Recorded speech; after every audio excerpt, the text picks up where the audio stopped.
पाकिस्तान में भीतर तक घुसकर मारेंगे, भारतीय चाणक्य जयशंकर ने पाकिस्तान को दिया अल्टीमेटम, बताया कि ऐसे संघर्ष विराम के लिए गिड़गिड़ाया। भारत ने एक बार फिर पाकिस्तान को चेतावनी दी है कि बीते महीने सैन्य टकराव भले ही रुक गया है, लेकिन इसकी वजह खत्म नहीं हुई है। अगर भारत को उकसाया गया, वह पाकिस्तान के अंदर कहीं भी हमला करने के लिए तैयार है। भारतीय विदेश मंत्री डॉक्टर जयशंकर ने ब्रुसेल्स की यात्रा के दौरान पॉलिटिको से बातचीत के दौरान ये बात कही है। भारतीय विदेश मंत्री ने कहा कि पाकिस्तान एक ऐसा देश है जो राज्य की नीति के रूप में आतंकवाद का इस्तेमाल करने में डूबा हुआ है, यही पूरा मुद्दा है।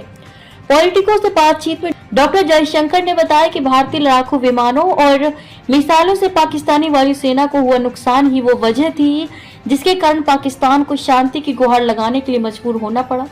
उन्होंने कहा, जहां तक मैं समझता हूं, राफेल कितना असरदार था या अन्य प्रणालियां कितनी प्रभावी थी, मेरे लिए इसका सबूत पाकिस्तान की तरफ नष्ट और अक्षम किए गए हवाई क्षेत्र है। भारतीय विदेश मंत्री ने कहा, 10 मई को लड़ाई केवल एक कारण से रुकी थी और वह कारण था कि 10 तारीख की सुबह हमने 8 मुख्य पाकिस्तानी हवाई क्षेत्रों पर हमला किया और उन्हें अयोग्य कर दिया।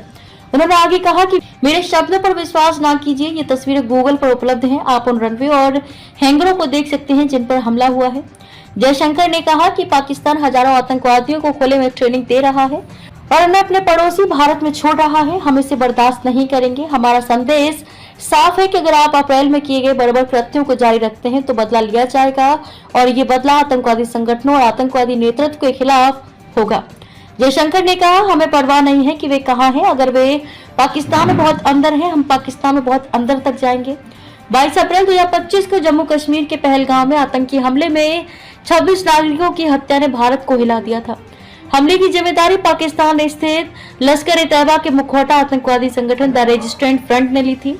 इसके बाद भारत ने पाकिस्तान में बैठे आतंकियों को सबक सिखाने के लिए 7 मई की सुबह ऑपरेशन सिंदूर शुरू किया। इसमें पाकिस्तान और पीओके में मौजूद आतंकवादी ढांचों को निशाना बनाया गया। इसके बाद दोनों तरफ से कई दिनों तक मिसाइल और हवाई हमलों के बाद दोनों पक्षों ने 10 मई को युद्ध रोकने की घोषणा की।